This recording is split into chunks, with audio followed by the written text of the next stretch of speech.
Good morning, everyone. We assigned to discuss Lesson 3.2 Approaches to Curriculum Design. Before my group meets to discuss about approaches to curriculum design, I discuss first to you my part, which is types of curriculum design models. In this lesson, we will see how several examples of curriculum design are used in the school and classrooms. There are many ways of looking at curriculum and designing one. For our own purpose, let us focus on the most widely used examples. So first examples of types of curriculum designs is subject-centered design. This is a curriculum design that focuses on the content of the curriculum. The subject-centered design correspond mostly to the textbook because textbooks are usually written based the specific subject or course. There are few curricularists who firmly believe in this design, which are Henry Morrison and William Harris. As practice, school hours are allocated to different school subjects such as science, mathematics, language, social studies, physical education, and others. This is also practiced in the Philippines, right? Because a school day is divided into class period, a school year into quarters or semester. Most of the school using this kind of structure and curriculum design aim for excellence in the specific subject discipline content. There are some variation of subject-centered curriculum design, which are individual subject, specific discipline, and a combination of subject or discipline which are a broad field or interdisciplinary.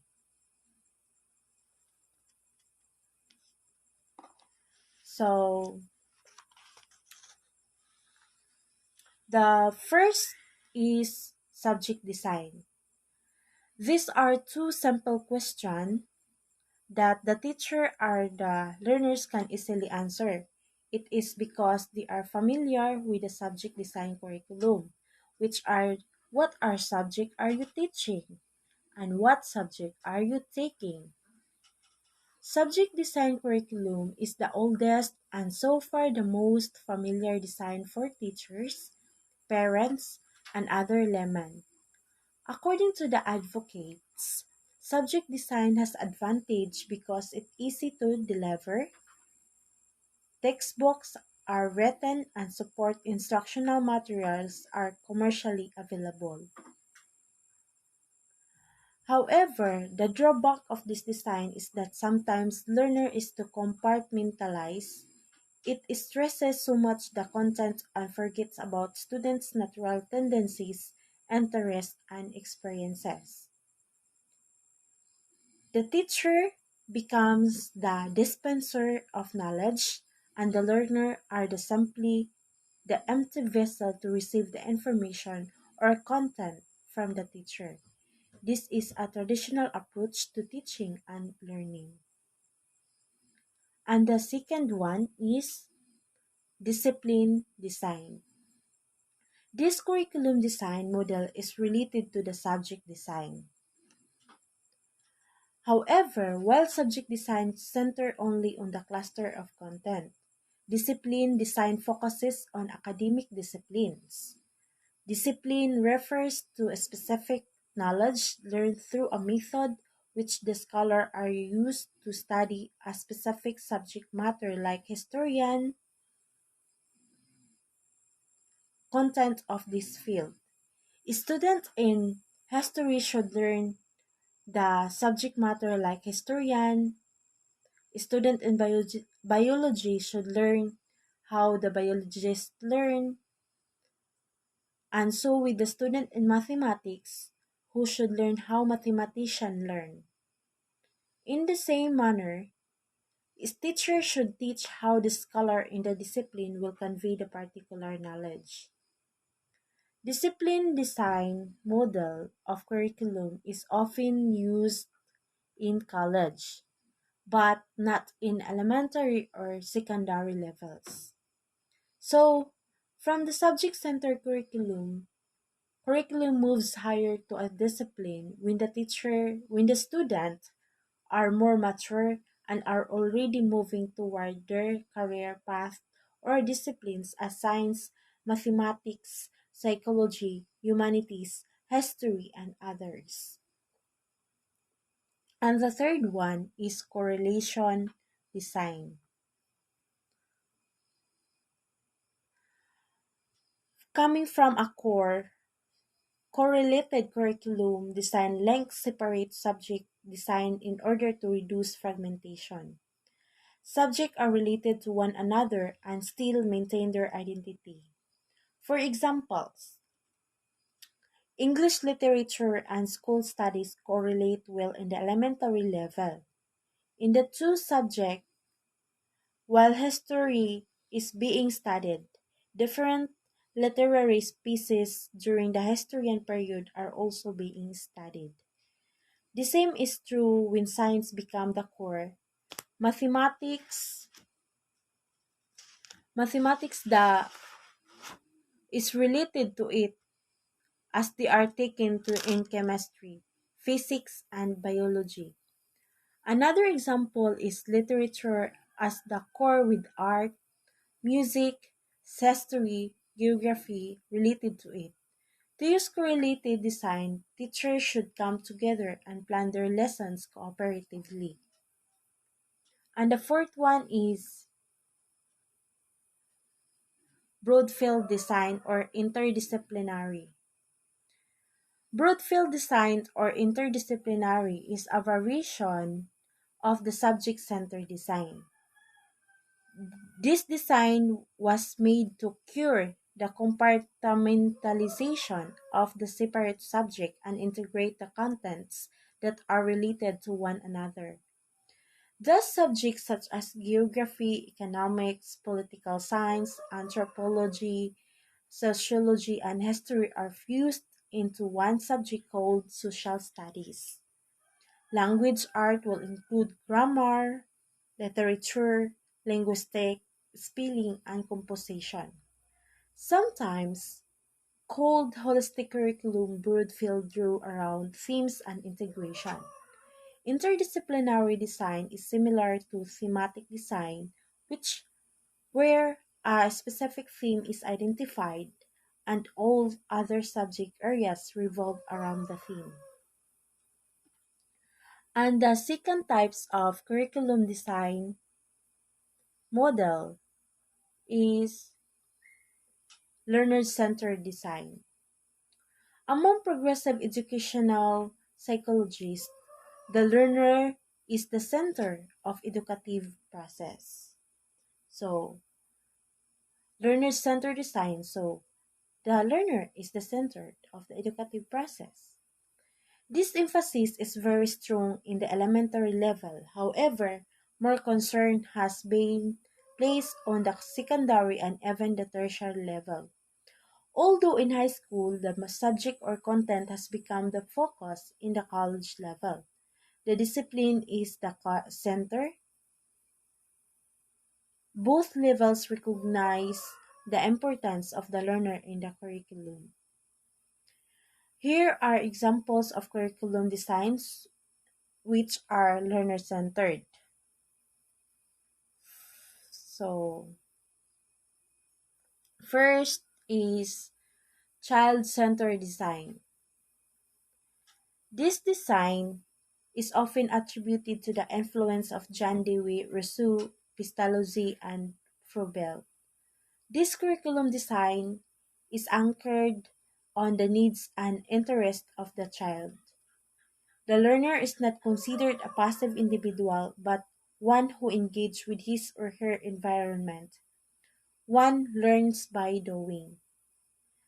So, learner actively create, construct meaning and understanding as viewed by the constructivist In the child-centered design, learners interact with the teacher and the environment.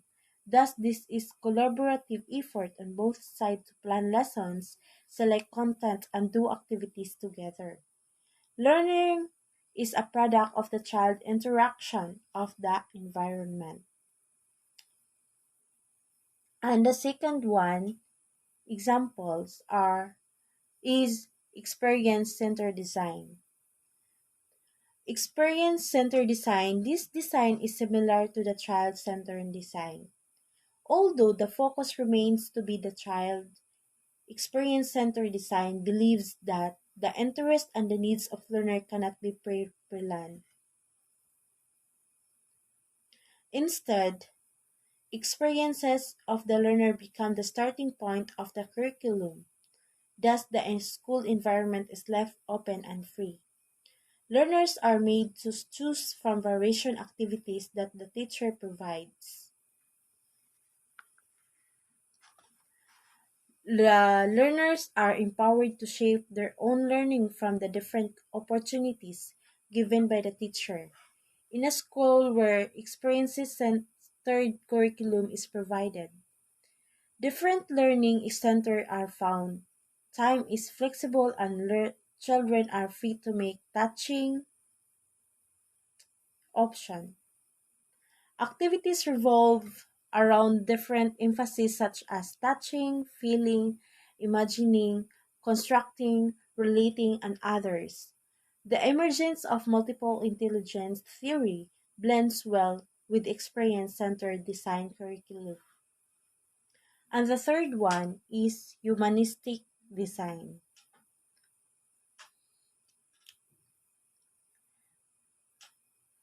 The key influence in this curriculum design is Abraham Maslow and Carl Rogers. According to Maslow's theory of self-actualization, explains that a person who achieves this level is accepting of self, others, and nature, is simple, is spontaneous, and natural, is open to different experiences, possesses empathy and sympathy toward the less fortunate among the many others. The person can achieve this state of self-actualization later in life but has to start the process while still in school. According to Carl Roger, believe that a person can enhance self-directed learning by improving self-understanding, the basic attitude to guide behavior. In a humanistic curriculum design, the development of self is the ultimate objective of learning. It stresses the whole person and the integration of thinking, feeling, and doing. It considers the cognitive, affective, and psychomotor domains to be interconnected and must be addressed in the curriculum. It stresses the development of positive self-concept and interpersonal skills. And the third types of curriculum design is problem-centered design. Generally, problem-centered design draws on social problems, needs, interests, and abilities of the learners. Various problems are given emphasis. There are those that center on the life situation, contemporary life problems, areas of living, and many others. In this curriculum, content cuts across subject boundaries and must be based on the needs, concerns, and abilities of the students. Two examples are given for the problem-centered design curriculum. First example is life situation design. What makes the design unique is that the content are organized in ways that allow students to clearly view problem areas. It uses the past and the present experiences of learner as a means to analyze the basic areas of living. As a starting point, the pressing immediate problems of the society and the students' existing concerns are utilized. Based on Herbert Spencer curriculum writing, that activities that sustain life, enhance life, and aid in rearing children, maintain the individual's social and political relation, and enhance leisure tasks and feelings. The connection of subject matter to real situation increases the relevance of the curriculum. And,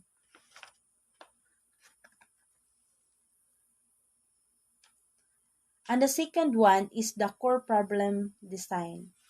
Another example of problem-centered design is core design. It's centered on general education, and the problem are based on the common human activities. The central focus of the core design includes common needs, problems, and concern of the learners. Popularized by Fons and Bossing in 1959, they presented ways on how to proceed using core design of a curriculum. Then, these are the steps on ways how to proceed using core design of a curriculum. First step is make group consensus on important problems. Step 2, develop criteria for selection of important problems. Step 3, state and define the problem. Step 4, decide on areas of study including class grouping. Step 5, list the needed information for resources. Step 6, obtain and organize information. Step 7, analyze and interpret the information. Step 8, state the tentative conclusion. Step 9, present a report to the class individually or by group. Step 10, evaluate the conclusion. And step 11, explore the other avenues for further problem solving. Sorry for wrong typing here, which is step 1 instead of step 11. And these are some examples of curriculum design. There are many more which are emerging and those that have evolved in the past. The examples given may be limited, however, for our purposes, they can very well represent curriculum design. And these tables is an overview of the major curriculum design by Ornstein A. and Hansken F. 2018. We have design, emphasis, underlying philosophy, source or focus, or spokespersons or champions. In subject-centered, we have subject design. Ang emphasis niya kay separate subject, underlying philosophy, essentialism, or perennialism. This underlying philosophy was discussed by Buhion, and I hope we we are familiar of this underlying philosophy term. And the subject design focus or source is knowledge and science, and spokesperson niya or champion Harris and Hutchins. Then sa broad field design, ang emphasis niya interdisciplinary subject scholarly discipline. Ang underlying philosophy, essentialism or progressivism. Ang source or focus, knowledge and science and knowledge. Ang spokesperson or champion, Brody and Dewey. The correlation design, ang emphasis niya is separate subject, discipline linked by identities maintained. Underlying philosophy, progressivism, essentialism. Ang source or focus, knowledge. And the spokesperson or champions, Alberti. In learner-centered child situation design, emphasis, child's needs and interest, underlying philosophy, progressivism, and focus or source, child, spokesperson or champion, Dewey, Rugg, and Shoemaker. And experience-centered design, emphasis child experiences and needs, underlying philosophy, progressivism, ang source or focus, child and spokesperson and champion, Dewey Rugg and Shoemaker. And in humanistic design, emphasis experiences, interest, needs of a person and group, underlying philosophy, reconstructionism, essentially existentialism, ang source or focus, psychology, child and society, and the spokespersons and or champion comes Abraham Maslow or Carl Rogers. In problem-centered design, there are life situation design, emphasis life social problem, underlying philosophy reconstructionism, and the focus or source society, and the spokesperson and the champion is Spencer. In transformatory or becoming change, emphasis child focus on society and the world or reals of culture, and fragment underlying philosophy, open system or postmodernism, and the psycho source or focus society, and the spokespersons or champions lottery, and in reconstructionist design, emphasis child and the teacher and the world, underlying philosophy open system, source or focus postmodernism, and the spokesperson and or champions Ruth. And this is my report, and I will give to Marmis the continuation of this report, which is approaches to curriculum design. Thank you. Thank you for listening.